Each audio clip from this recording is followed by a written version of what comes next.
Bon dia de la Creu. Bon dia del Crist del Grau. Avui, 3 de maig, l'Església Catòlica celebrava la festa anomenada de la invenció de la Santa Creu. Invenció ve del llatí invenio, que significa descobrir. És una festivitat molt extensa a Espanya i als països de Llatinoamèrica. Però després de la reforma litúrgica del Papa Joan XXIII en 1960 va ser suprimida, perquè fins a 3 eren les festes que l'Església celebrava. La invenció de la Santa Creu, el triomf de la Santa Creu i l'exaltació de la Santa Creu. L'origen d'esta festa d'avui commemora la troballa per part de Santa Helena, mare de l'emperador Constantí, de la verdadera creu de Jesucrist en la seva peregrinació a Jerusalem.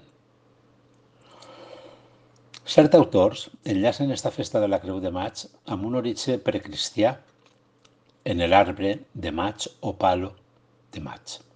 El culte a l'arbre ha estat comú en les religions europees i s'ha donat entre tots els pobles, celtes, germans, grecs, romans i eslaus. L'àrbol intrat romà se tallava un pi, s'engalanava amb guirnaldes violetes, cintes de llana i una imatge del rei Atis i se duia al temple de Cibeles. En la França medieval, també per aquestes dates, feien arbres decorats front a les cases senyorials. Als nostres territoris, especialment a la ciutat de València, que ja ho coneguem, la festivitat esta cristiana de la invenció de la Santa Creu, en esta festivitat es confeccionaven creus amb flors i s'exhibien els primers dies de maig en places, carrers i ciutats. Per la tradició que dona lloc a aquesta celebració naix quan els jurats de la ciutat de València van decidir erigir creus de pedra per marcar els límits de la ciutat. Durant el segle XX, moltes d'aquestes creus es van adornar amb flors i motius primaverals i després del derrocament de les muralles se van començar a muntar creus artesanals en commemoració d'aquest fet. Després, com hem conegut tots, s'han fet creus de flors a les portes dels casals de les falles, de les seus de les cofradies i de les entitats i associacions culturals. Bé, però tornant a la festa d'avui, què va fer la mare de l'emperador Constantí, Helena, per trobar la creu? Cap a l'any 326, ja tenia 80 anys esta santa dona, va anar a Jerusalem. I fora de la muralla, al lloc anomenat Gòlgota, hi havia un temple dedicat a la deessa romana Venus. Va ordenar enderrocar-lo i va excavar en aquell lloc, on, segons la llegenda, estaria la creu de Jesús, però també va trobar altres 3 creus, la de Jesús i els 2 lladres. Com era difícil saber quina era la verdadera creu, Helena va fer que dugueren un home que estava mort, el qual al entrar en contacte en la creu, en la verdadera creu, va ressuscitar. Tot aquest tema, més legendari o menys, està meravellosament pintat a l'altar major de la catedral de la ciutat italiana d'Arezzo per el gran mestre pintor Piero della Francesca del Renaixement. Quina casualitat que va morir al poble on va néixer, Borgo Santo Sepulcro, en la Toscana, el 12 d'octubre de 1492.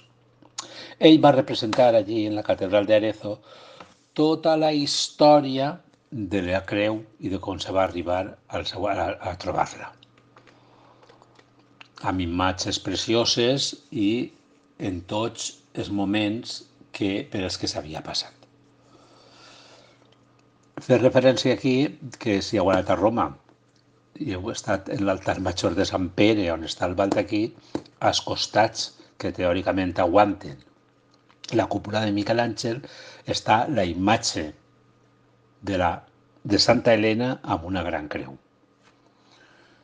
Santa Helena junt a Sant Longinos, Sant Andreu i Santa Verònica. Són els 4 que hi ha als costats, que són com unes capelletes. L'emperadriu i el seu fill Constantí van fer construir en el lloc de la troballa un temple preciós, la denominada basílica constantiniana del Sant Sepulcre de Jerusalem, en la que van guardar la relíquia. Molt després, en l'any 614, el rei persa Cosroe II va prendre Jerusalem i després de la victòria se'n va endur la vera creu i la va posar als peus del seu trono, com a símbol del seu despreci a la religió dels cristians. Tras 15 anys de lluites, l'emperador bizantí Heracli el va vèncer definitivament en l'any 628. I després, en una cerimònia celebrada el 14 de setembre d'aquest any, la vera creu tornà a Jerusalem i la va dur l'emperador vestit molt humilment i sense ninguna parafernàlia. Eixe dia va quedar assenyalat com el dia de l'exaltació de la Santa Creu, 14 de setembre, recordant així mateix la consagració de l'església del Sant Sepulcre de Jerusalem en l'any 335. Una altra festa que es celebrava i que també està eliminada és la festa del triomf de la Santa Creu, que se celebrava el dia 16 o el dia 17, per el tema de que el dia 16 sempre se celebrava la solemnitat de la Mare de Déu del Carme. I què recordava este dia? Pues que en l'any 1212 els exèrcits cristians de la Reconquesta castellana, aragonesa i navarra van guanyar als moros que estaven en l'Àndalus, el que seria Andalusia ara, una batalla molt important, la batalla de les Navas de Tolosa. O sigui que de les tres festes, la invenció, el triomf i l'exaltació, l'única festa que queda és l'exaltació de la Santa Creu del dia 14 de setembre. Perquè avui, dia 3 de maig, si mireu els calendaris, si mireu els missals, veureu que avui és la festa dels Sants Apòstols Felip i Santiago. A més que este any, al ser diumenge de Pasqua, és la celebració del diumenge de Pasqua. I sempre associat a les festes de la Creu estan les advocacions d'algun Sant Crist, com especialment el del Grau, que se celebra avui, amb els símbols de l'escala i la creu.